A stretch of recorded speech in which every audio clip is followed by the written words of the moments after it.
My name is Tori Hilton. I'm 23 years old. Your brother has real potential. You should learn a trade, my father said, while signing away $175,000 that had my name on it, money my grandparents had saved since the day I was born. I didn't cry. I didn't scream. I didn't throw a single plate across that kitchen. I picked up my backpack, walked out the front door with $340 to my name, and I never looked back. That was 5 years ago. Last Tuesday, my parents walked into my office on the 14th floor of a building in downtown Hartford. My mother's knees buckled. But not because of the corner office, not because of the 40 employees. It was the way I looked at her, the way you look at a stranger who wandered into the wrong room. But to understand what happened in that office, you need to know what happened at a kitchen table in Glastonbury, Connecticut 5 years before, and the one piece of paper my father never knew existed. Let me take you back to March of 2020, the week everything changed. I grew up in a colonial 2-story on Hollister Way in Glastonbury, Connecticut. White shutters, a wraparound porch, a mailbox my father repainted every spring because appearances mattered more than anything in the Hilton household. From the outside, we looked like a catalog family. From the inside, we operated like a small dictatorship. And my father, Gerald Hilton, was the one holding the gavel. Dad was a regional manager for an insurance company in Hartford. 40-minute commute, briefcase, tie clip, firm handshake. He controlled every dollar that moved through our house. My mother, Diane, didn't have a credit card in her own name until she was 46 years old. That should tell you everything. The rules were never written down, but they didn't have to be. My brother Marcus, 3 years older, 6 inches taller, and the undisputed center of my father's universe, got the new laptop every fall, got driven to travel baseball tournaments in 3 states, got his own room when I was moved into the half-finished attic bedroom at 12 because Marcus needed space to focus. I got the dishes, the laundry, the quiet expectation to help Mom keep the house running while the men chased bigger things. I was good at drawing, really good. My art teacher, Mrs. Calloway, once told me I had the kind of spatial awareness that architecture firms recruit for. I brought home a portfolio and a letter from her recommending a summer program at RISD. Dad glanced at it for maybe 4 seconds. Drawing pictures isn't a career, Tori. It's a hobby. He set it on the counter and never mentioned it again. But the college fund? That was supposed to be different. My grandparents on my mom's side had started 2 UTMA accounts the year each of us was born. One for Marcus, one for me. $175,000 each, built up over 18 years of contributions and compound interest. My father announced it at Thanksgiving when I was 15, stood right at the head of the table, wine glass in hand, like he was giving a quarterly earnings report. Both of my kids have a full ride waiting for them, he said. $175 each, that's their future, and nobody touches it. The whole table clapped, Aunt Helen, Uncle Ray, the cousins. Everyone. I remember looking at the wall in the living room afterward. Every single frame was Marcus. His Little League trophy, his Honor Society certificate, his homecoming photo. I had exactly one picture on that wall, tucked in the corner by the thermostat, a family Christmas photo from 2011 where half my face was blocked by my dad's shoulder. I remember thinking, even then, the money is the only thing that's actually equal. I was wrong. If there was one person in my life who made me feel like I wasn't invisible, it was my grandmother Eleanor. She'd been a seamstress for 40 years, ran a small alterations shop out of her garage in Wethersfield, until her hands got too stiff to hold the needle straight. She had this way of looking at you while you talked, like you were the only broadcast on television. No one else in my family did that. Not for me, anyway. Grandma Eleanor was the one who taught me to sketch. Not art school sketch, the practical kind. She'd lay a pattern on her cutting table and I'd trace it freehand while she pinned. Your hands in your head, Tori, she used to say. Nobody can repossess those. She died the spring I turned 16. Ovarian cancer, fast and merciless. My father didn't go to the funeral. Said he had a conflict, which in Gerald Hilton language meant he didn't think his wife's mother warranted a personal day. My mother stood at the casket alone. I stood next to her. Marcus didn't come either. He was at a fraternity mixer. A week before she passed, Grandma Eleanor pulled me close in her hospital room. Her voice was barely there, but her grip was iron. She said, "I put something aside for you. Not much, but it's yours. No one else's. A man named Richard Keene will find you when you're ready." I thought she was talking about jewelry. Or maybe a quilt she'd been working on. I was 16. I didn't know what a trust was. After the funeral, I found a small wooden box she'd left for me. Inside was her sewing kit, a measuring tape worn soft at the edges, and a folded piece of paper with a name and phone number. Richard Keene, Esquire. I tucked that paper into my wallet, behind my school ID, and I didn't think about it again, not for 2 years. Marcus came home from college the fall of my senior year, like a man who'd just discovered religion, except his gospel was money and his prophet was himself. He'd been at UConn for 3 years by then. His GPA was somewhere in the neighborhood of a 2.3, which I only knew because I'd overheard him arguing with the registrar's office over the phone one night. But to hear him tell it at the dinner table, he was networking, building a personal brand, and laying the groundwork for something big. My father ate it up like communion.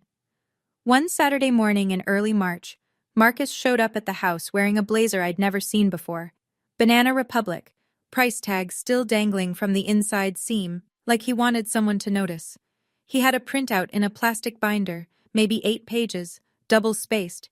He called it his business plan. I was in the kitchen washing the breakfast dishes when he sat down across from Dad at the table and started his pitch. He needed an MBA, he said. Top-tier program. Then seed capital for a startup after that. Something in digital consulting, whatever that meant. He'd done the numbers, he said. Total investment needed, roughly $175,000. I turned off the faucet. "Dad," Marcus said, leaning back in his chair with his ankle on his knee. "Let's be real. You've got 2 education funds sitting there. I need one. And Tori, what's she going to do with it? She draws pictures." He said it the way you'd describe a child's hobby. Not cruel exactly, just dismissive. Like I wasn't even in the room. Like I wasn't 12 feet away with dishwater running down my forearms. And my father, the man who'd stood at Thanksgiving and told the whole family each kid had $175,000 waiting, looked at Marcus's plastic binder business plan, nodded slowly and said, "You might be onto something." He didn't look at me, not once. They waited a whole week to tell me, though I suspect that had more to do with paperwork than courtesy. It was a Sunday morning. The kitchen smelled like coffee and toast, and the light came through the window over the sink in that flat, honest way that makes everything look a little too real. My father was sitting at the head of the table. Marcus was next to him, legs crossed, sipping from one of those oversized ceramic mugs Dad had bought from Restoration Hardware. $28 for a coffee cup, but God forbid I ask for a $10 set of colored pencils. "Sit down, Tori," my father said. I sat. He didn't ease into it. Gerald Hilton never eased into anything. "I've made a decision about the education accounts. Your brother needs the capital for his MBA. It's a real opportunity, and I'm not going to let it slip. I'm consolidating both funds under his name." Both funds. All $175,000. "Your brother has real potential," he continued, straightening a napkin like he was closing a business deal. "You should learn a trade. There's good money in it. Nothing wrong with that." I looked at my mother. Diane Hilton was standing by the sink, both hands on the edge of the counter, her back half turned. She was staring at the floor. Not at me. Not at Dad.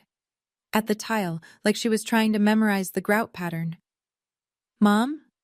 Nothing. Not a word. Not a glance. Just the sound of the refrigerator humming and my brother slurping coffee like this was any other Sunday. "Your mother agrees," my father said. And something between my mother and me died right there on that kitchen tile. No funeral. No flowers. Just silence. And the smell of burnt toast. I looked at my father. I looked at Marcus. And I said one word. "Okay." Then I pushed back my chair, stood up, and walked upstairs. That one word cost me $175,000. But what I did over the next 48 hours would be worth a great deal more. I didn't leave that night. I know that's what people expect. The dramatic exit, the slammed door, the car peeling out of the driveway while the soundtrack swells. That's not what happened. What happened was math. I had 2 final exams left. 2 days. If I walked out before graduation, I'd lose the only credential I had, a high school diploma. And without that, I wouldn't even qualify for community college admissions. So I sat in my attic bedroom and did the most practical thing I'd ever done. I opened my laptop, searched for room rentals in New Haven, and made a list. Monday, a P English exam. Aced it. Tuesday, a P art history. The easiest 3 hours of my life. I walked across the gym stage Wednesday afternoon in a navy cap and gown, shook the principal's hand, and took my diploma. No one from my family was in the audience. Gerald and Diane were at Marcus's college across the state. Some end-of-year event, a reception for graduating seniors. Marcus didn't even graduate that semester, but my parents didn't know that yet. I walked out the gymnasium doors into the June sun, and I didn't go home. I'd already packed the night before. 1 backpack, 3 changes of clothes, my laptop, a phone charger, Grandma Eleanor's wooden sewing box, and the folded paper with Richard Keene's number still tucked in my wallet. That was everything. My entire net worth, $340 in a savings account linked to a debit card with a cracked screen protector. I left a note on the kitchen table, the same oak table where my grandmother used to teach me to trace patterns, and where my father had signed away my future. I'm leaving. Please don't look for me. You already made your choice. I called an Uber, got in, watched the white shutters of Hollister Way disappear through the rear window. $340. A high school diploma. A dead grandmother's sewing box. And a phone number I'd never dialed. It wasn't much, but it was mine. New Haven in the summer is loud, humid, and completely indifferent to your problems, which, if you're 18 and running on adrenaline and spite, is exactly what you need. I found a room in a 3-bedroom apartment on Wally Avenue, $700 a month, shared bathroom, 2 roommates I'd never met. One was a nursing student named Bridget who worked overnights. The other was a guy named Darnell who played bass in a cover band and was never awake before noon. Nobody asked me why I was there. Nobody asked about my family. I liked that. I got a barista job at a coffee shop on Chapel Street within the first week. Minimum wage plus tips. I enrolled at Gateway Community College for the fall, graphic design program. The tuition was manageable, barely, if I picked up extra shifts. It was 2 weeks before my father called. Not to check on me, not to ask where I was sleeping, to scold me. His voicemail, because I didn't pick up, went like this. You're being dramatic, Tori. This is exactly the kind of behavior I'm talking about. Come home and we'll look into a cosmetology program, something realistic. He left 3 more messages that month, each one shorter than the last, each one angrier. My mother called once late at night. She was whispering, which meant Dad was in the next room. Tori, sweetheart, I'm worried about you. Your father, he just wants what's best. Please come home. We can figure this out. Figure what out, Mom? He gave away my money. A pause. Then, your father knows best, honey. Just come home. I hung up. And I understood, with a clarity that felt like cold water, that my mother was never going to choose me. Not because she didn't love me, but because she'd spent 25 years letting Gerald Hilton make every decision in her life, and she didn't know how to stop. That was the night I deleted home from my contacts. Meanwhile, Marcus texted the family group chat, the one I hadn't left yet. A single message with a laughing emoji. Guess the artist couldn't handle the real world. I screenshot it, muted the chat, and went back to studying. On his Instagram that same week, a rooftop bar in Manhattan, a bottle of something expensive, the caption, MBA Life, paid for, every cent of it, with my $175,000. I closed the app and opened my textbook. 3 months in, I was running on 4 hours of sleep, black coffee, and a stubbornness I'd inherited from a woman who hemmed wedding dresses in a garage until her knuckles swelled shut. I was sitting on my bed one night, the bottom bunk, because Bridget had claimed the top before I moved in, going through my bag for a pen, when my hand brushed the wooden box. Grandma Eleanor's sewing kit. I opened it the way you open something sacred, slow, careful, already knowing it's going to hurt. the measuring tape, the needles in their little felt case, and underneath, the folded paper. Richard Keene, Esquire. A phone number with a Wethersfield area code. I'd been carrying it for 2 years. I'd never called. It had always felt like something for later, for some vague future emergency I couldn't picture. But sitting on that bunk bed, with $214 left in my account and a tuition bill due in 6 weeks, I realized this was the emergency. I called the next morning. Richard Keene answered on the second ring. His voice was calm and unhurried, the kind of voice you develop after 40 years of reading legal documents to grieving families. He said he'd been trying to reach me. He'd mailed 2 letters to the house in Glastonbury over the past 2 years. I never got them, I said. A long pause on his end. I see. We both understood what that meant. Gerald had intercepted them. Richard asked me to come to his office in Wethersfield. I took 2 buses to get there. It was a small practice, just him and a paralegal, in a brick building with law books on every surface and a brass lamp on his desk that looked older than I was. He sat me down and explained what my grandmother had done. Eleanor had set up a revocable trust 4 years before she died. $12,000 funded from her personal savings. The sole beneficiary was me, Victoria Eleanor Hilton, and the trust was structured to transfer when I turned 18 and made contact with the trustee. Richard was that trustee. She told me you'd call eventually, he said. She just wasn't sure when. He slid a check across the desk. $12,000. And beside it, a copy of the trust document with my grandmother's signature at the bottom, thin, shaky, but deliberate. Every letter intentional. I held that piece of paper, and for the first time since I'd left Glastonbury, I cried. Not because of the money, because someone had planned for me. Someone had sat down with a lawyer and said, "This is for Tori, and nobody else gets to touch it." But Richard wasn't done. "There's something else you should know," he said. He opened a folder. "Your UTMA account, the $175,000. I took the liberty of requesting the transaction records. As beneficiary, you're entitled to them." He turned the folder toward me. Inside was a printout, an email from Gerald J. Hilton to the bank, dated March 14th, instructing a full withdrawal and transfer of the custodial funds to a new account in Marcus Hilton's name. The email was 4 sentences long. No mention of my education. No mention of me at all, except as an account number. Under Connecticut law, Richard explained, a UTMA custodian has a fiduciary duty to use the assets for the benefit of the minor. That's you. What your father did isn't just unfair, Tori. It's a breach of that duty. You have legal standing to pursue recovery. My stomach dropped. So I can get it back? Richard was honest. You can file, but your father would need to have the assets to return, and litigation takes time and money you may not have. I can't make you any promises. I sat there for a long time, staring at that email printout.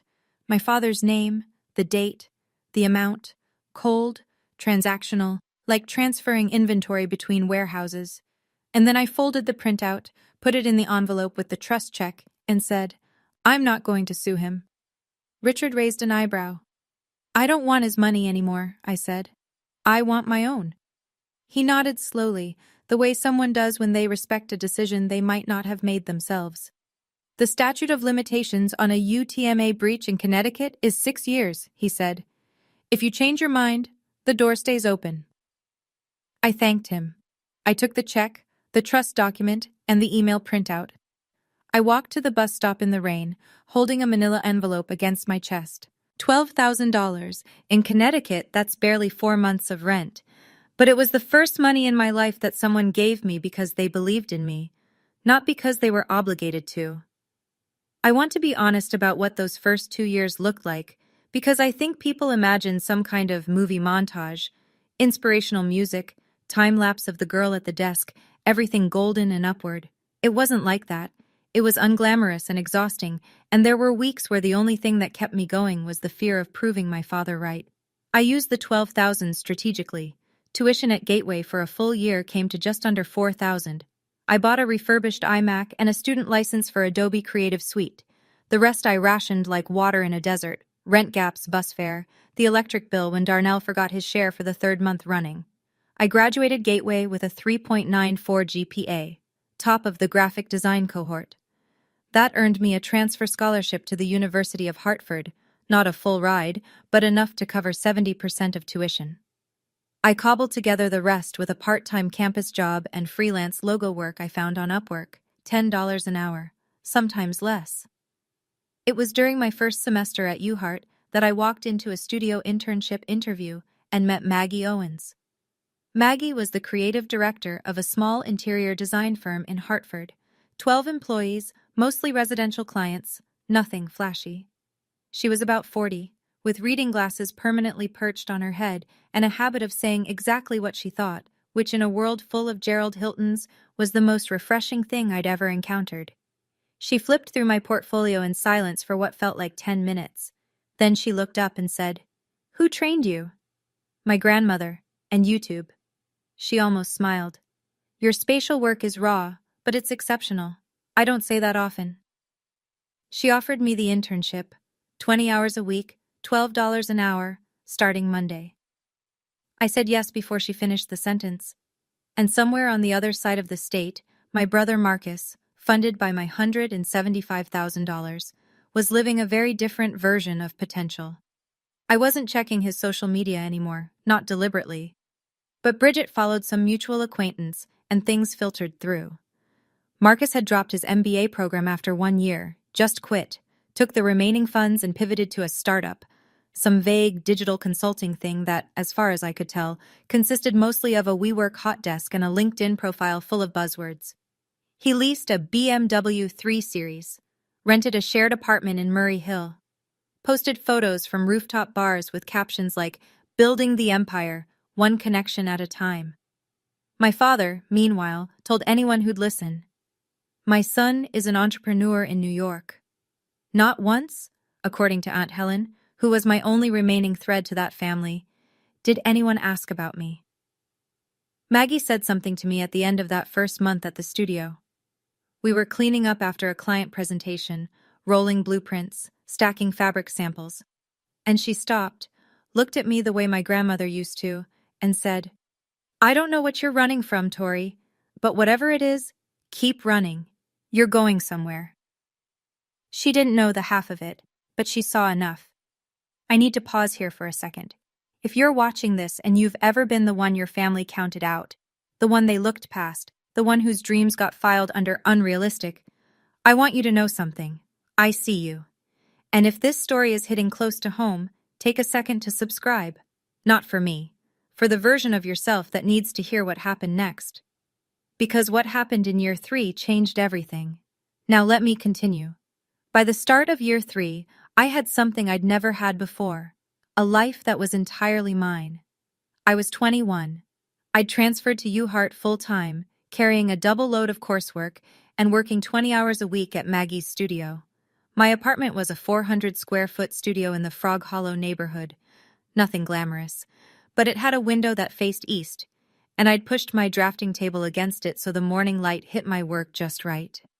The walls were covered in mood boards, fabric swatches, color studies. It looked like someone lived there who was building something, because someone was. That's when my father decided he needed me back. Not because he missed me, not because he'd reconsidered, because the Petersons, Jim and Carol, our next-door neighbors for 15 years, had started asking questions. "Where's Tori these days, Gerald? Haven't seen her at church in ages. Is she doing okay?" My father couldn't tolerate questions he didn't have polished answers to. A daughter who'd vanished was a crack in the facade, and Gerald Hilton did not do cracks. The call came through my mother, of course. Diane's voice was thin, rehearsed. "Your father would like you to come home for Thanksgiving. The Petersons are joining us this year, and some of your father's colleagues. It would mean a lot." Translation: Your absence is becoming inconvenient. "I appreciate the invitation, Mom, but I have plans." A shuffle on the line, then my father's voice sharp and sudden. He'd been listening the entire time, probably standing right beside her with his arms crossed. "You're embarrassing this family, Tori. People are asking where you are. What am I supposed to tell them?" And there it was. Not "Are you safe?" Not "How are you doing?" But what do I tell people? Tell them the truth, Dad. Don't be smart with me. I'm not coming home to be a prop in a family photo. You made a decision 2 years ago. I made mine. He hung up. The line went dead, and I stood there in my little studio apartment, my hand still against my ear, my heart hammering against my ribs. Not because I was scared, because for the first time I'd said no to Gerald Hilton, and the sky hadn't fallen. But my father wasn't done. Within a week, the damage control began. Gerald sent an email, a group message to every aunt, uncle, and cousin on the Hilton side, and the half of my mother's family that still deferred to him. The subject line was simply, "Family Update." I know the exact wording because my Aunt Helen forwarded it to me without comment, which was her quiet way of saying, "You should see this." It read, "Dear family, Diane and I want to address Tori's situation. As some of you may have noticed, Tori has chosen to distance herself from the family. We've made every effort to support her and keep the door open, but she has refused. She is going through a difficult period and has, frankly, some personal issues we'd rather not discuss in detail. We ask for your understanding and your prayers during this time." Personal issues. That's what he called it. Not I took her college fund. Not I told her to learn a trade while I bankrolled her brother's lifestyle. Personal issues. The kind of vague, loaded language that lets people fill in whatever blank makes the storyteller look best. Drugs, mental illness, a boyfriend, a breakdown. Take your pick. The calls started within days. Cousin Rebecca texted, "Praying for you, girl." Uncle Ray left a voicemail about getting right with God. And Aunt Helen, the only one with the sense to dig, called me directly. "Honey, are you okay? Your dad says you're struggling." "Aunt Helen, I love you. But please ask Dad what happened to my college fund, and then decide who's struggling." She went quiet. I could hear her breathing, the way people breathe when they're recalculating everything they thought they knew. She asked Gerald. I know she did because she told me later. His response was, "That's between me and my children," which is what people say when the answer makes them look bad. After that, Aunt Helen stopped asking. Not because she didn't care, but because Gerald Hilton had spent decades building a family structure where questioning him was the same as betraying him. And most people choose comfort over confrontation. I couldn't fight on every front. I was 21, working and studying and barely keeping my head above water. I didn't have the energy to mount a public relations campaign against my own father. So I did what I'd been doing since I was 12. I put my head down and kept working. But I saved that email. I saved Helen's forward, with the timestamp and the full recipient list. I didn't know when I'd need it. I just knew that a man who rewrites history once will do it again, and next time, I wanted receipts. Marcus called on a Thursday night, 8 months after the Thanksgiving blow-up. It was the first time I'd heard his voice in 2.5 years. "Hey, sis?" Warm, casual, like he was calling to catch up over coffee, like nothing had happened. "Marcus, look, Dad told me about the whole Thanksgiving thing. I think you're overreacting a little. It was just money, you know? We're family. Families figure this stuff out." Just money. $175,000. My education, my future, my grandmother's legacy. Just money. It was $175,000, Marcus. My $175,000. Okay, sure, technically, but Dad did what he thought was best, and honestly? He paused and I could hear him shifting, probably leaning back on whatever couch he was sitting on. "I needed it more. You always land on your feet, Tori. You're scrappy like that." Scrappy. The word people use when they want to compliment your suffering while taking credit for causing it. I didn't respond. I let the silence sit there, heavy and unforgiving. His tone changed. The warmth drained out, replaced by something thinner, sharper. "Fine. Be like that. But I'm going to be straight with you. If you keep this whole grudge thing going and it gets back to Dad's people, if you start ruining his reputation over some bank account, I'll make sure everyone knows you left because you couldn't handle not being the favorite. I'll make sure that story sticks." There it was. The real Marcus. Not the charming big brother, not the family peacemaker. The same kid who'd sat at that kitchen table and said she draws pictures while I stood 12 feet away with dishwater on my arms. "Marcus?" I said, and my voice was so steady it surprised even me. I'm going to say this once. Don't call me again unless it's to apologize, with a check. And even then, call a lawyer first. I hung up. My hand was shaking, my face was not. That was the last time Marcus and I spoke. For exactly 2 years and 4 months. Until he showed up, with my parents, at my office. The thing about building a life from nothing is that nothing keeps trying to remind you where you came from. End of year 3. I'd been running full speed for almost 30 months. Classes, the studio, freelance work on weekends, a budget so tight I could feel it creaking. And then, in the span of a single week, 2 things happened at once. First, my biggest freelance client, a boutique hotel group I'd been doing branding work for, froze their entire marketing budget. Contract canceled, effective immediately. That was $1,400 a month I'd been counting on. Second, the tuition bill for my final semester at UHart arrived. $4,200, due in 30 days. My scholarship covered the rest, but this chunk was mine to pay, and my savings account had exactly $611 in it. I sat in my car, Maggie's old Civic she'd let me borrow semi-permanently, in the parking lot of a CVS at 11 o'clock at night, and I did the math on the back of a receipt. Every way I ran the numbers, I came up short. If I didn't pay, I'd lose my final semester.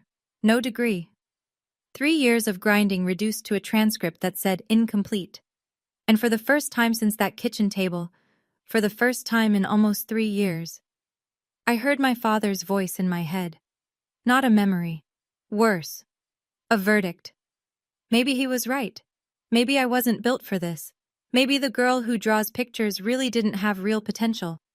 Maybe I should have just gone home when he told me to, and enrolled in that cosmetology program, and married someone appropriate, and hosted Thanksgiving dinners for the Petersons until I turned into my mother. I picked up my phone, opened my contacts, scrolled to where home used to be, the entry I'd deleted 2 years ago. I could still remember the number. My thumb hovered over the keypad. Then I looked at the passenger seat. The wooden box was there. I kept it in the car, always, the way some people keep a rosary on the rearview mirror. My grandmother's sewing kit, the measuring tape, the empty space where Richard Keene's number used to be. Your hands and your head, Tori. Nobody can repossess those. I put the phone down. I didn't call. Instead, I called someone else. Maggie Owens picked up on the first ring. It was nearly midnight, and she answered like she'd been expecting the call, which, knowing Maggie, she probably had. She'd seen me getting thinner. She'd noticed the dark circles. She never said anything directly, because Maggie respected people too much to narrate their struggle back to them. But she watched. She always watched. Maggie, I'm sorry to call so late. I need to ask you something. Do you have any overflow projects? Anything at all? I'll take whatever you've got. I want to be clear about what I didn't say. I didn't say I need money. I didn't say please help me. I wasn't looking for charity. I was looking for work. There's a difference, and it matters. Maggie was quiet for a moment. Then she said, Actually, I've been meaning to talk to you. I'm leaving the firm. My stomach dropped. The one stable thing in my professional life, gone.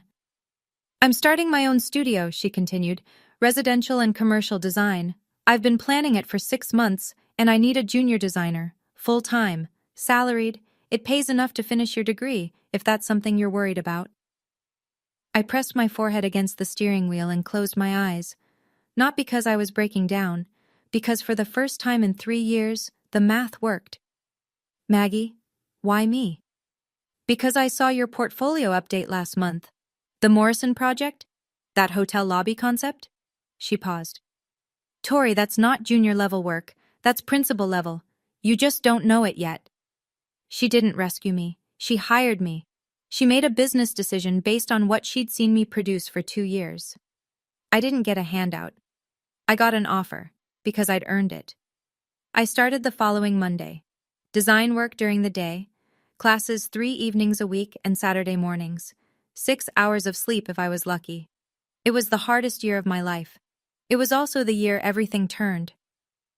Aunt Helen called me on a Sunday in late October, year 4. She had a way of delivering bad news like a weather report. factual, measured, with just enough warmth to let you know she cared. Marcus moved back home, she said. I was at my drafting table, sketching elevations for a restaurant project. I set my pencil down. His startup didn't make it, Helen continued. Whatever it was, I never did understand what he actually did. It's done. The BMW got repossessed last month. He's back in his old bedroom in Glastonbury. I didn't feel triumph. I want to be honest about that. What I felt was a strange hollow ache. The kind you get when something you predicted finally happens and you realize you'd been hoping you were wrong. And Dad? Helen sighed. Your father refinanced the house, pulled from his retirement savings, put another 30, maybe 40,000 into Marcus to get him back on his feet.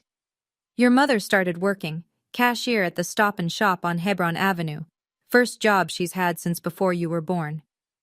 My mother, Diane Hilton, scanning groceries at 51 years old because her husband had poured every dollar the family had into a son who couldn't hold a job, couldn't finish a degree, and couldn't tell the truth about either.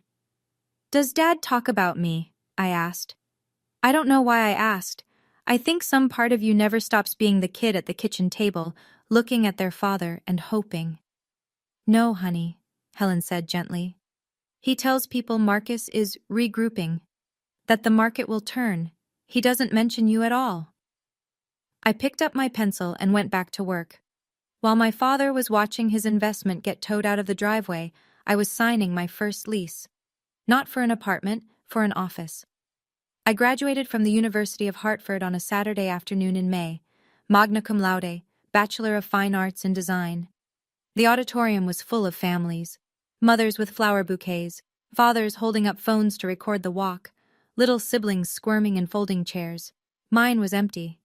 My row in the guest section had 2 seats reserved under Hilton, both unclaimed. Maggie sat in the 3rd row. She wore a navy blazer and her reading glasses on her head, and when they called my name, Victoria Eleanor Hilton, magna cum laude, she stood up and clapped like she was trying to fill the silence that my family had left behind. It was enough. 6 months later, Maggie and I made it official. We'd been building toward it all year. Her client list was growing faster than she could manage alone, and the work I was producing had started attracting its own referrals. She sat me down in the studio one evening after the last employee left and said, I want your name on the door. Owens and Hilton Design Studio. She'd already had the partnership agreement drafted. 51% Maggie, 49% me. Fair, given that she brought the capital and the industry reputation. I brought my portfolio, my client relationships, and $8,000 I'd saved over the past 18 months. We signed in front of a notary on a Tuesday. Within 6 months, we'd outgrown the original studio, hired 3 employees, then 7, then 12.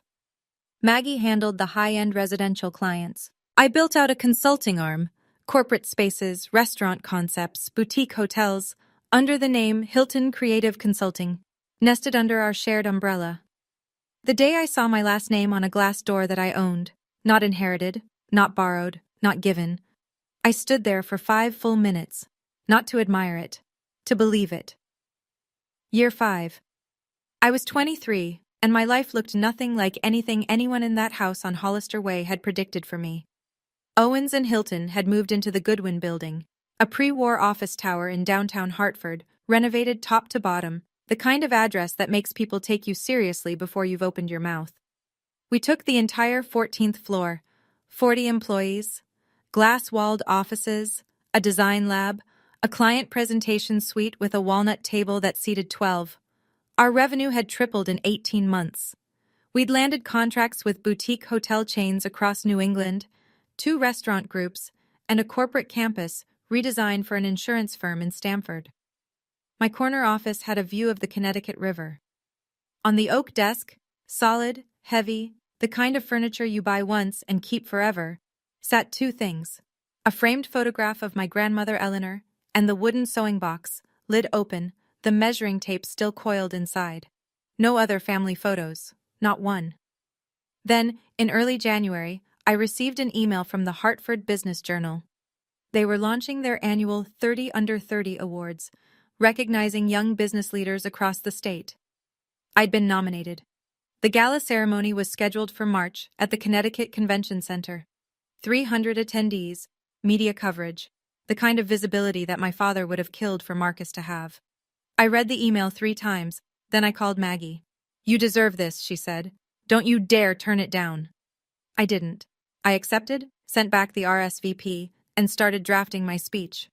I planned to thank Maggie, to thank my professors at UHeart and Gateway, and to thank the woman who gave me my first $12,000 and my first lesson in believing. What I didn't plan for, what I couldn't have predicted, was that the Hartford Business Journal publishes their nominee profiles online 2 weeks before the gala, with photographs and full names, and that Glastonbury, Connecticut, is only 22 miles from downtown Hartford. It was Bob Peterson who set the match. Bob, Jim and Carol's son, our old next-door neighbor, the kid who used to throw a football with Marcus in the backyard, had moved to Hartford after college and worked in commercial real estate. He saw the HBJ article the day it went live. He saw the name. He saw the photo. The professional headshot I'd had taken for the company website, blazer, clean background, the kind of image my father would have framed in the living room if it had belonged to Marcus. Bob didn't think twice. He forwarded the link to his mother, Carol, with a note. "Isn't this the Hilton's daughter? Small world." Carol Peterson texted Gerald that same evening. "Congratulations, Gerald. Saw Tori in the Hartford Business Journal. What a wonderful achievement. You must be so proud." I know what happened next because Aunt Helen told me, months later, piecing it together from what Diane had let slip. Gerald opened the link on the old iPad he kept on the kitchen counter. He read the article in silence. The profile detailed everything. Co-founder of Owens & Hilton, 40 employees, major clients, revenue growth, the 30 under 30 nomination. There was a quote from Maggie calling me one of the most gifted spatial designers I've encountered in 20 years. Gerald didn't say congratulations. He didn't say he was proud. He said, to Diane, who was standing at the stove, "She got lucky. Design is a bubble. It won't last." But Diane, for the first time in 25 years, didn't nod along. "Gerald," she said quietly, "she built that without a penny from us." He didn't respond. He set the iPad down and left the room. Marcus was upstairs, in his old bedroom, at 26, surrounded by rejection emails and $60,000 in credit card debt. He saw the article that night on his phone. He read it twice. Then he walked downstairs and said the only honest thing I believe he said that year. "We should visit her. Maybe she can help." Gerald's first instinct was to refuse. He wasn't going to go begging at his daughter's office. The idea offended him on a structural level. In Gerald's world, children came to fathers, not the other way around. But Marcus knew which lever to pull. "Dad, think about it. If people find out your daughter is this successful and you're not even in contact, that looks worse. Way worse than anything Tori could say." He was right, and they both knew it. This wasn't about reconnection. It was about optics. Gerald needed to be seen as the patriarch of a family that included a successful daughter, not the man whose daughter had succeeded in spite of him. They agreed to drive to Hartford. No phone call first, no appointment, just a surprise visit, so Gerald could control the narrative. Walk in, shake hands, maybe get a photo for the living room wall, proof that the Hiltons were a united front. They left Glastonbury on a Tuesday morning in early March. Gerald, in his best suit, the navy one, 15 years old, slightly too tight across the shoulders. Marcus in wrinkled khakis and a polo that had seen better days. Diane in the back seat, clutching her old handbag, eyes red before they'd even merged onto I-91. 3 people and a stack of Marcus's credit card statements. Headed to an office they'd never been invited to. That Tuesday morning, I was in early. 8 a.m. The 14th floor was quiet. Just me, the hum of the HVAC, and the pale March light coming through the floor-to-ceiling windows. I had my speech for the gala open on my laptop, a draft I'd been tightening for 2 weeks. The ceremony was Saturday, 4 days away. I'd written and rewritten the middle section a dozen times, the part where I talked about my grandmother. I want to thank the woman who gave me my first investment, $12,000 in a sewing box, and taught me that real potential isn't something someone else decides for you. That line I'd nailed. It was the next part that kept tripping me up. How much to say, how close to the bone to cut without making it about him. I took a sip of coffee. Black, same as always, in a ceramic mug Maggie had custom made for the studio with our logo on the side. My blazer hung on the back of the chair. White linen, the nicest thing I owned, bought with my own money from a consignment shop in West Hartford. My grandmother's stud earrings, small gold knots, sat in my ears. They were the only jewelry I ever wore to the office. I looked out the window at the Hartford skyline, the gold dome of the state capitol, the river catching light, the rooftops of a city that owed me nothing and had given me everything anyway. I hadn't thought about my father in weeks, and that, I realized, was the real victory. Not the office, not the title, not the corner view. The fact that Gerald Hilton no longer occupied rent-free space in my head. Then the intercom buzzed. "Miss Hilton?" Janet's voice, careful and strange. "There are 3 people in the lobby. They don't have an appointment. They say they're family." My hand froze mid-page. 5 years. No calls, no letters, no apology, and they just showed up. I know you can feel what I felt in that moment. That buzz on the intercom. My whole body went cold.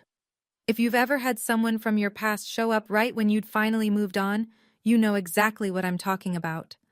Before I tell you what happened when that elevator door opened, smash that like button if you think I should have let them up, or drop boundary in the comments if you wouldn't have.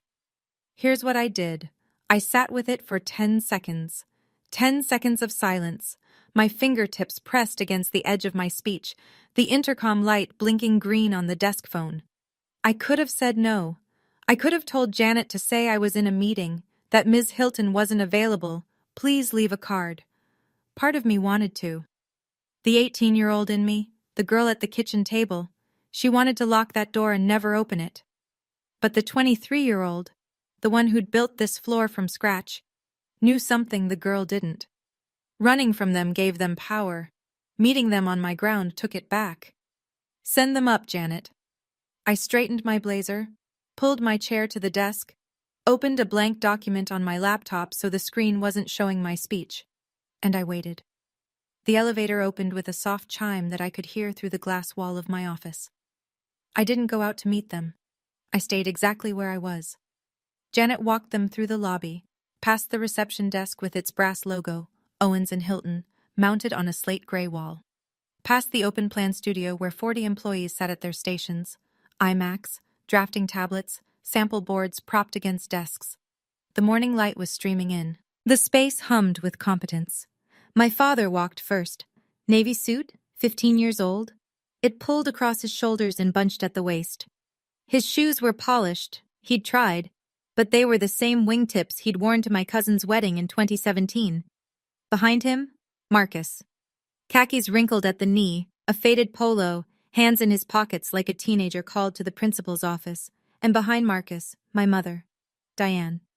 Smaller than I remembered, clutching a Target handbag with both hands, eyes already red.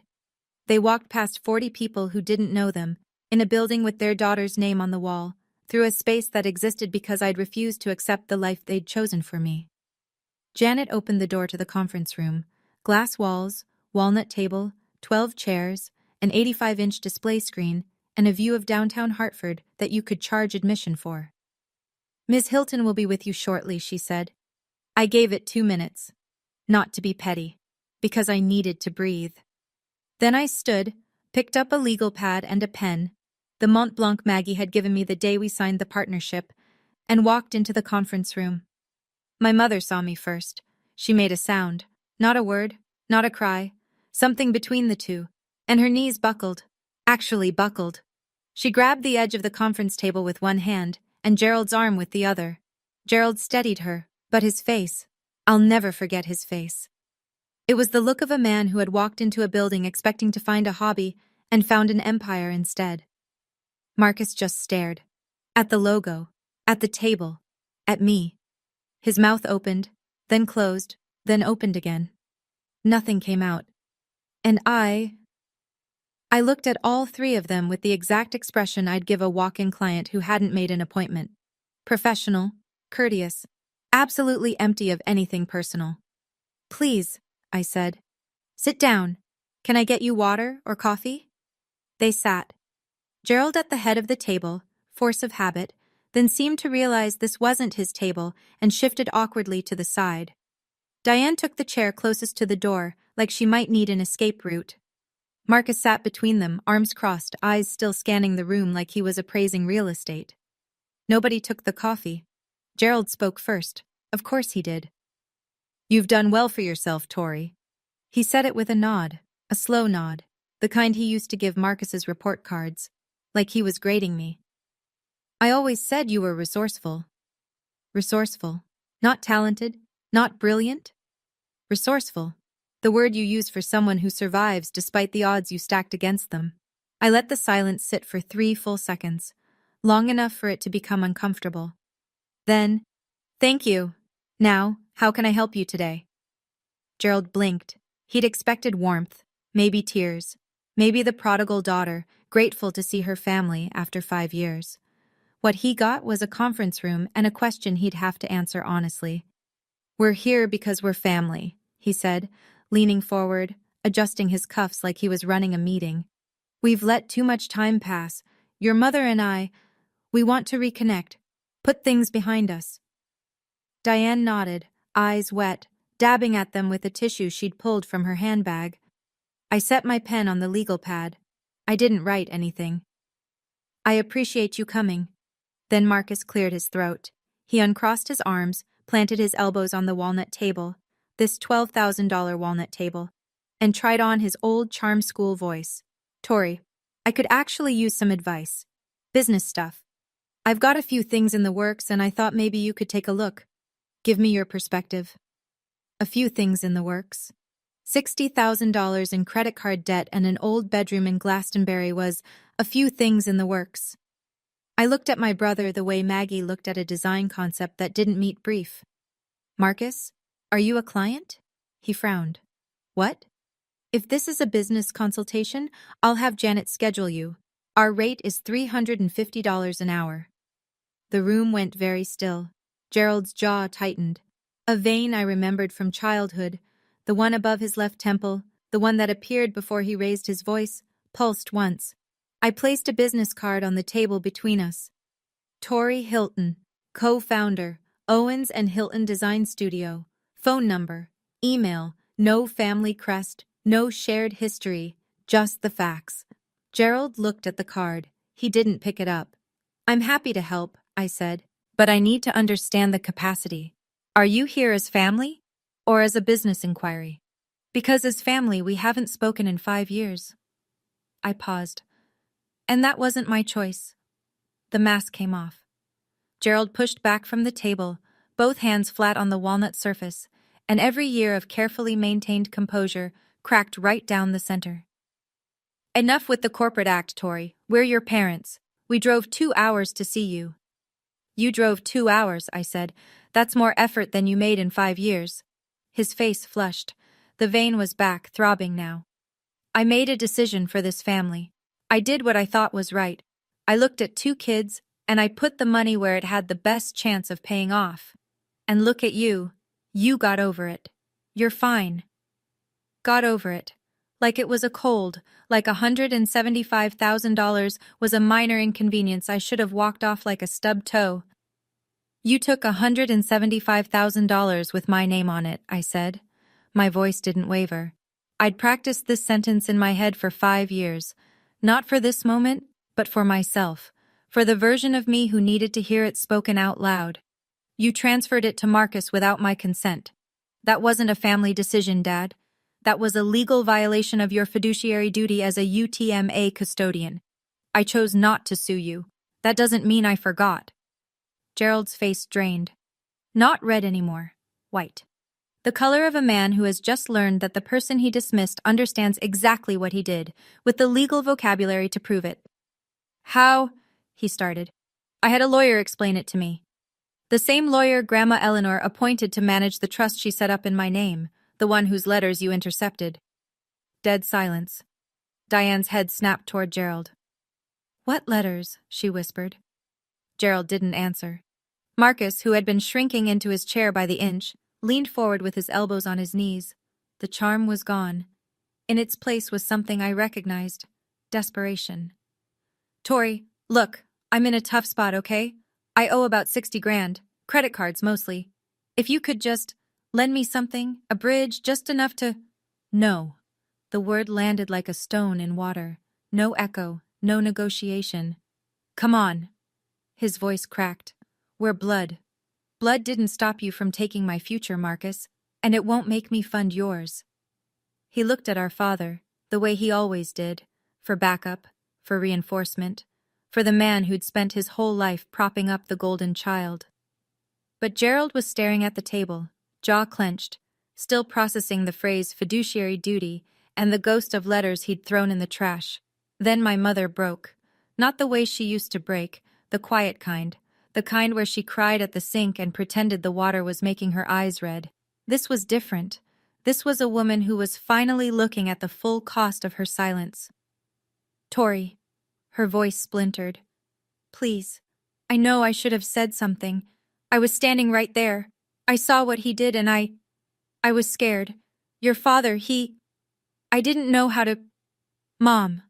I said it gently. Not warm, not cold. The way you speak to someone who's telling you something you already know. I know you were scared, but you were the adult. I was 18. I needed one person in that house to stand up for me. Just one. And you chose silence. Diane pressed both hands over her mouth and sobbed, the kind of crying that comes from a place so deep it doesn't make sound at first. Gerald said nothing. Marcus said nothing. And in the quiet, I reached into the folder I'd brought with me, the one I kept in my desk, the one I hadn't opened in 3 years but never threw away. And I placed a single sheet of paper on the table in front of my father. The email. His email. Dated March 14th, 5 years ago. From Gerald J. Hilton to First Niagara Bank, requesting a full withdrawal and transfer of UTMA custodial funds, $175,000, from the account of Victoria E. Hilton to a new account in the name of Marcus G. Hilton. 4 sentences. No mention of my education. No mention of my future. Just an account number and an instruction. This is what you gave me, Dad, I said. A withdrawal form. Everything else, I gave myself. Gerald looked at the paper. His hand moved toward it, then stopped. He didn't pick it up. He didn't need to. He knew what it was. Through the glass walls of the conference room, I could see 3 of my designers glancing in, discreetly, the way you do when you hear something happening but don't want to be caught looking. Janet was at her desk, pretending to type, her eyes flicking toward the door every few seconds. 40 people on this floor, and not one of them knew the people sitting across from me. That was the point. My family had no power here, not in this building, not on this floor, not at this table. Gerald Hilton was not a man who yelled in public. He saved that for kitchens and closed doors. So he sat there, in a suit that didn't fit, in a building that wasn't his, staring at a piece of paper that proved what he'd done. And he said nothing, because for the first time in his life, there was nothing he could say. I stood up. Not fast, not dramatic. The way you stand when a meeting has reached its natural conclusion and everyone in the room knows it. I'm going to be honest with all 3 of you, I said. I don't hate you.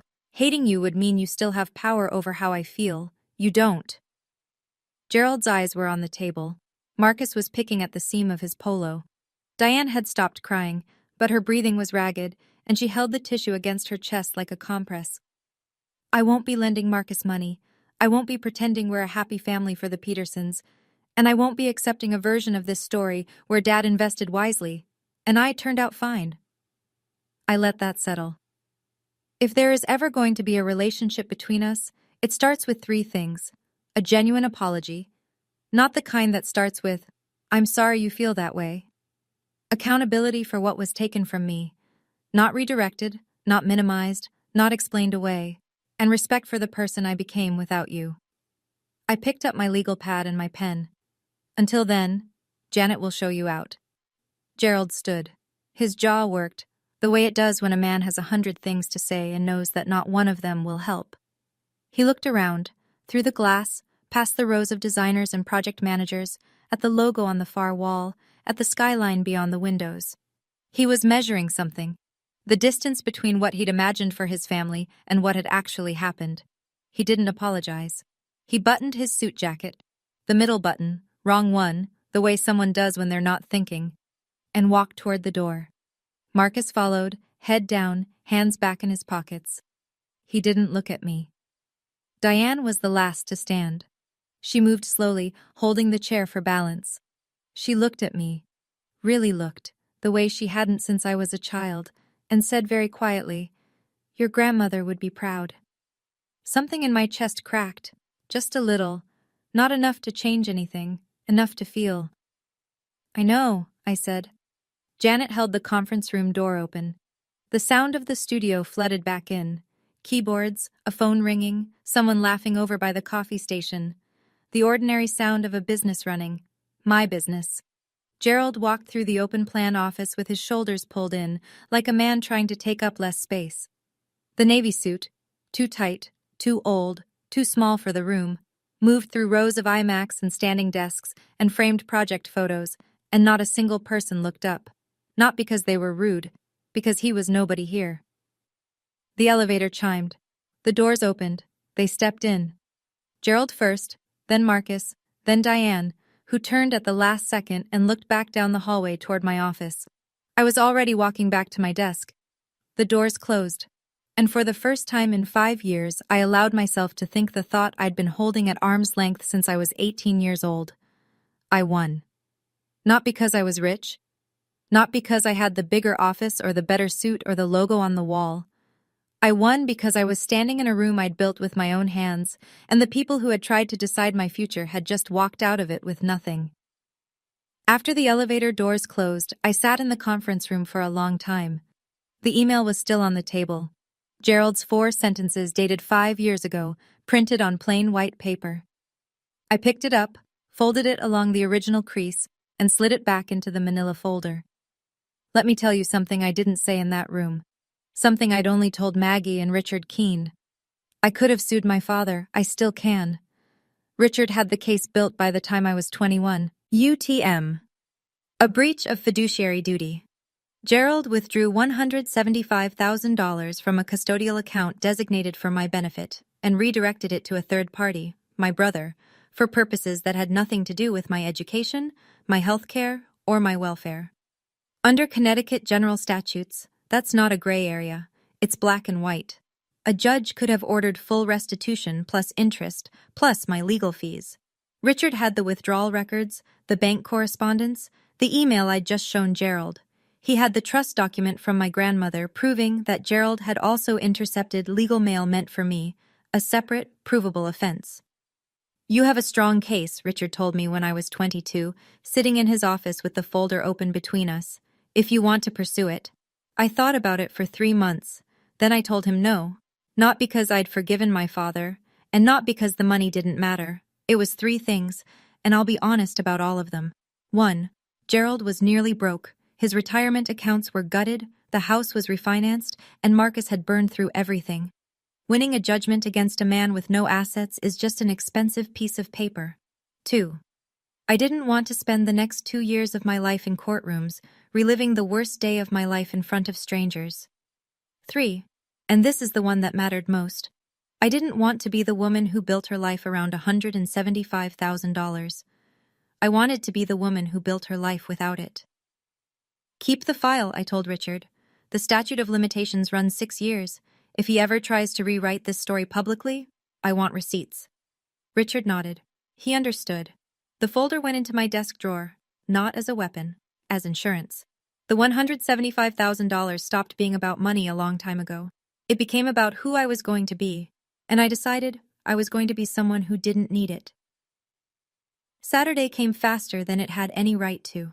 The Connecticut Convention Center was lit up like a cathedral, floor-to-ceiling windows, chandeliers the size of dining tables, 300 people in business formal filling a ballroom that smelled like lilies and ambition.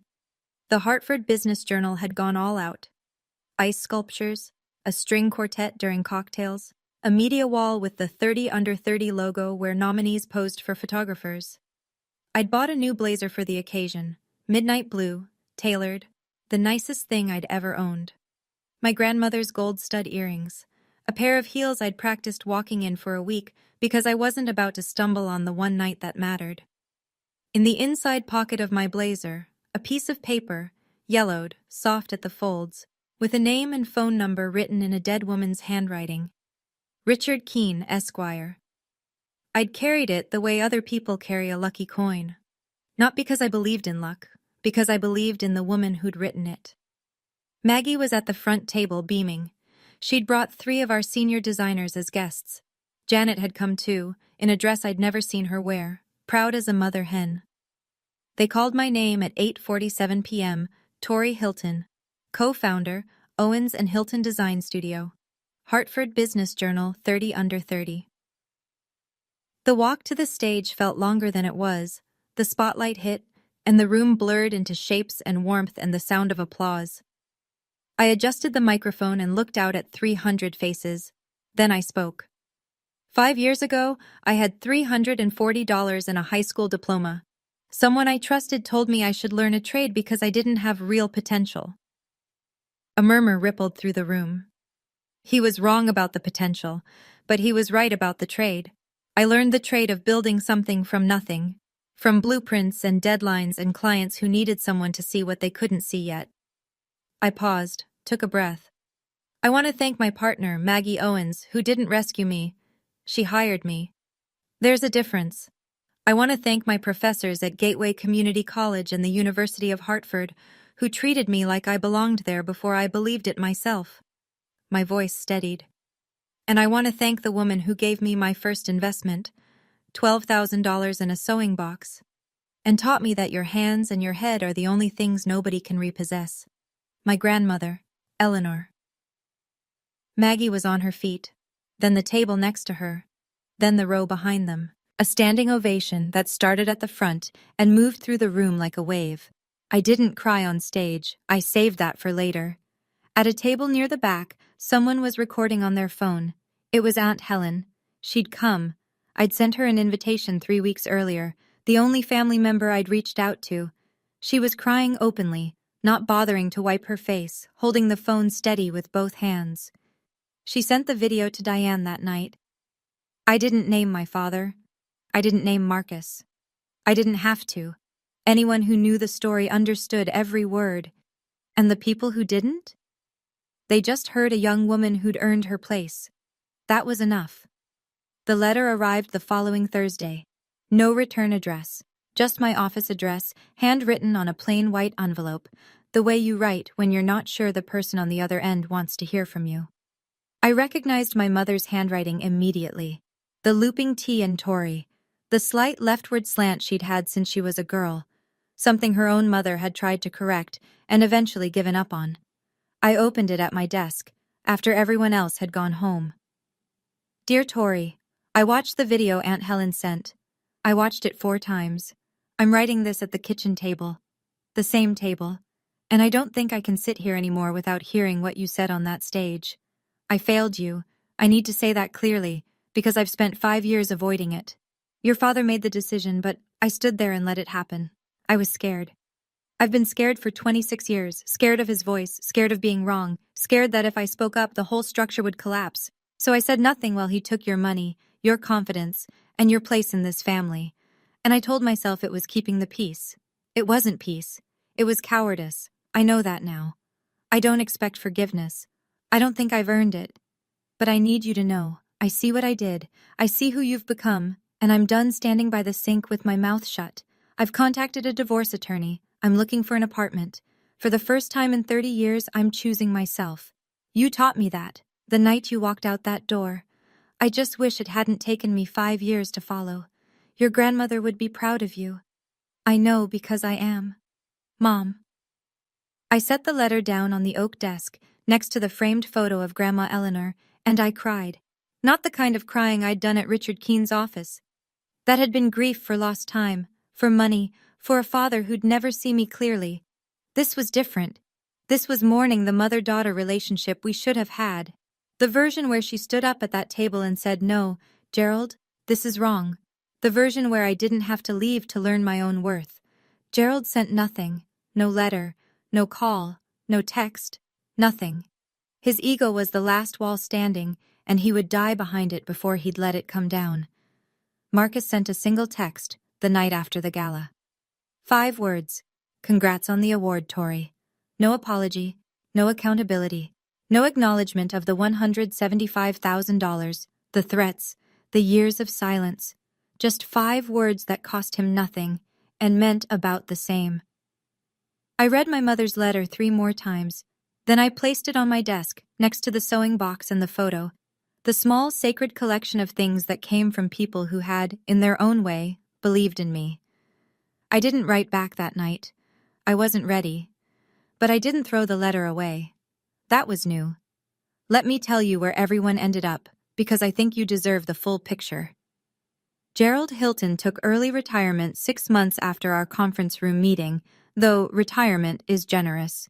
His company downsized his department, and at 55, with a gutted 401k and a refinanced house, he didn't have the leverage to negotiate. He lives alone in the Glastonbury house now. The paint is peeling on the shutters he used to repaint every spring. The Petersons still live next door. Carol told Aunt Helen that Gerald doesn't come outside much anymore. When people ask him about me, and they do more often now, he changes the subject. He has never apologized. Marcus works at a car dealership in Middletown. Sales associate. He's 26 and lives in the house with Gerald. Or he did, until Gerald stopped speaking to him after the truth about the MBA came out. He never finished the degree. He never built the startup. He spent $175,000 of my future on a leased BMW, a Murray Hill apartment, and bottle service at clubs in Manhattan. The credit card debt is still at $60,000. He's on a payment plan. He has not apologized either, though Aunt Helen says he's quieter than he used to be, less sure of himself. Whether that's growth or just defeat, I can't say. My mother moved out in June. She rented a 1-bedroom apartment in Rocky Hill. Small, clean, hers. She got a full-time job at an accounting office and enrolled in a bookkeeping certificate program at Middlesex Community College. There's an irony there that I don't need to explain. Diane Hilton, at 53, is learning a trade. And for the first time in her life, she has a bank account with only her name on it. I think about that more than I expected to. As for me, I'm still at the 14th floor. The company is growing. We signed 2 new clients last month, a hotel group in Newport and a co-working campus in Stamford. Maggie and I are talking about opening a second office in New Haven, which would feel like a full-circle moment, given that's where I started with a bunk bed and a barista apron. The sewing box is still on my desk. The trust document is in my safe. The UTMA file is still in the drawer, untouched, and my mother's letter, folded once, tucked into its plain white envelope, sits on the corner of my desk where I can see it every morning. I haven't written back yet. But the letter is still there, and so am I. People ask me if I'm angry. I was. For about 2 years, anger was the engine that ran everything. It got me out of bed at 5 a.m. for the early shift at the coffee shop. It kept me at my desk until midnight, redoing a design that was already good enough, but needed to be undeniable. Anger is an excellent fuel, efficient, hot, available in unlimited supply when your family gives you a reason.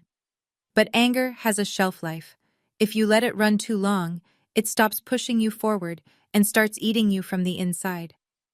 Somewhere in year 3, maybe that night in the parking lot, maybe the morning Maggie offered me the job, the anger didn't disappear, but it changed shape. It turned into something quieter, steadier, less like a fire and more like a foundation. I don't tell this story for sympathy. I've built a good life, and I built it with my eyes open. I tell it because somewhere, right now, someone is sitting at a kitchen table being told they don't have potential.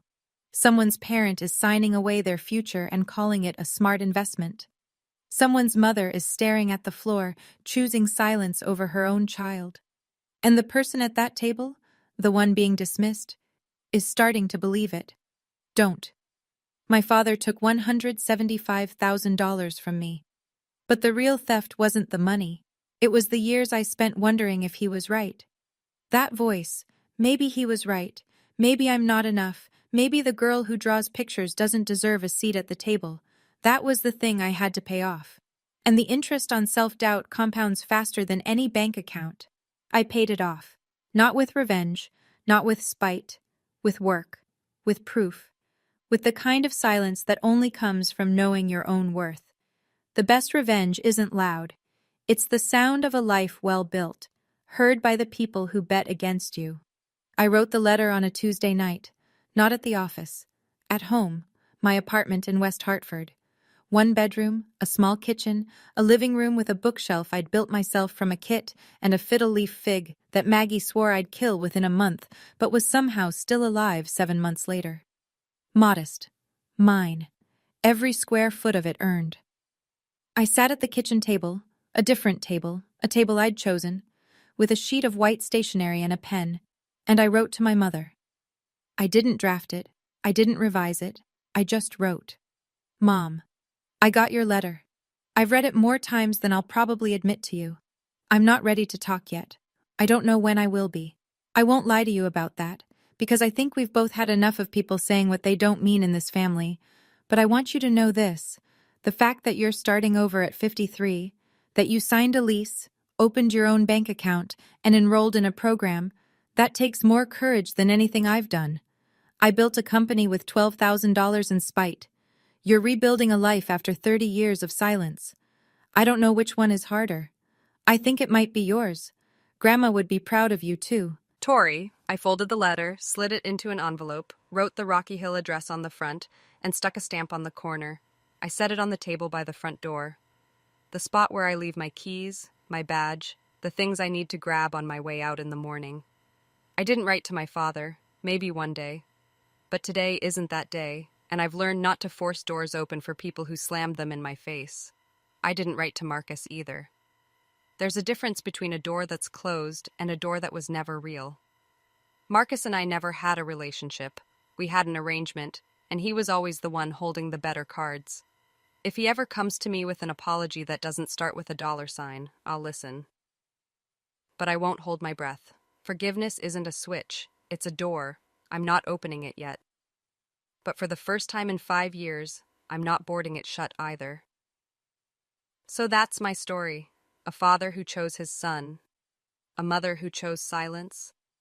A brother who chose himself. And a daughter who chose to leave, and then chose to build.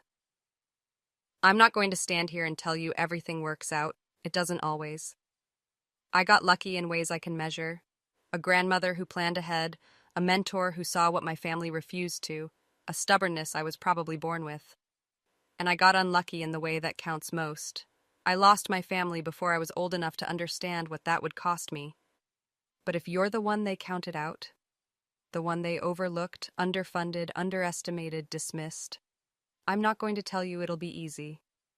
I'm not going to promise you a corner office or a crystal trophy or a conference room with a view.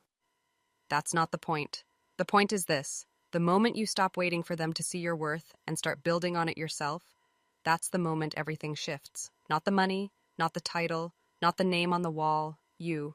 You're what changes. And once you do, nobody, not your father, not your brother, not the voice in your head that sounds like both of them, gets to take that from you.